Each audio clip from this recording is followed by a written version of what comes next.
Everyone, welcome back to ProCoder. Today we are diving into one of the most powerful layout system in CSS, that is CSS Grid. If you have ever struggled and aligning element or making complex layout, Grid is about to become your best friend. Let's break it down in the easiest way possible. First, let's understand what is CSS Grid. So CSS Grid is a two-dimensional layout system that lets you control both rows and column effortlessly. Unlike Flexbox, which works in one direction at a time, Grid allow you to design complex layout with minimum effort. Let me give you an example. So here I have a container which contains 6 items, okay, and where I have added some light blue background with some padding to the item. Now what I want is to make the perfect structure.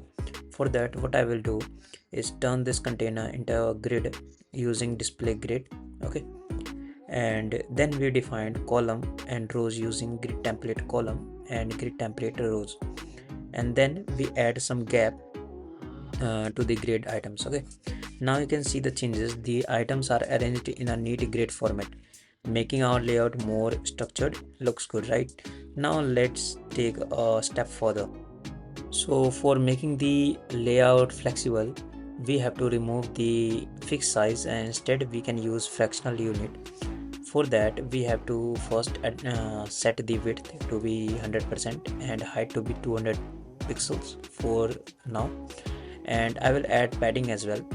Now what we will do, we will remove this 100 to 100 pixels to one frame, two fractional unit and one fractional unit, and set the rows to auto. Okay, now when I just refresh, you can see the flexibility is amazing, and when I just increase and decrease the width, you can see the changes.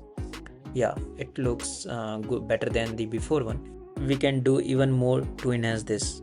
We can place item anywhere using grid column and grid row.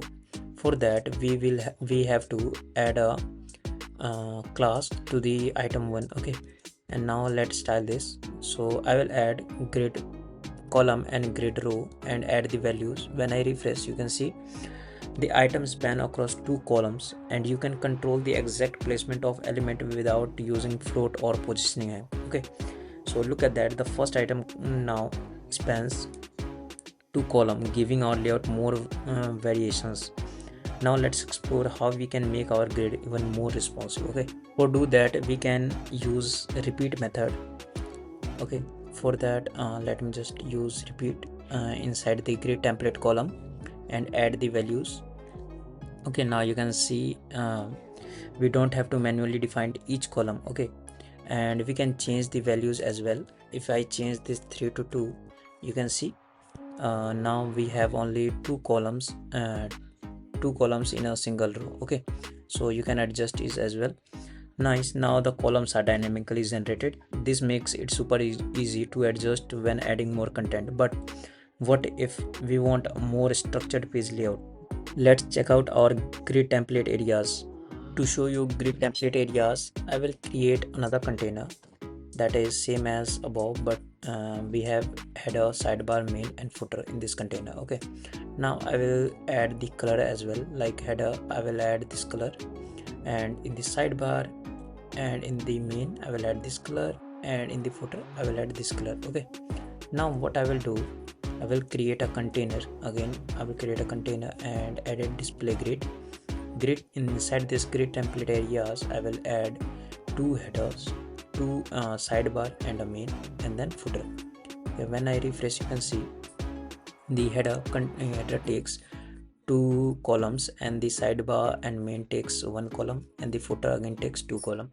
So this is a structure which we can change from here, okay, as we want. Now inside this grid template column, we just add one fragment unit and second, and inside the template rows we just have to add auto, and this is flexible as well, you can see. So now guys, you can see that we have structured our layout like a web-based grid template areas, make it super easy to manage sections without complex positioning. Pretty cool, right? So that's it. CSS grids make layout super easy and flexible. If you found this video helpful, make sure to like, subscribe and comment below with our questions, and see you in the next video. So happy coding.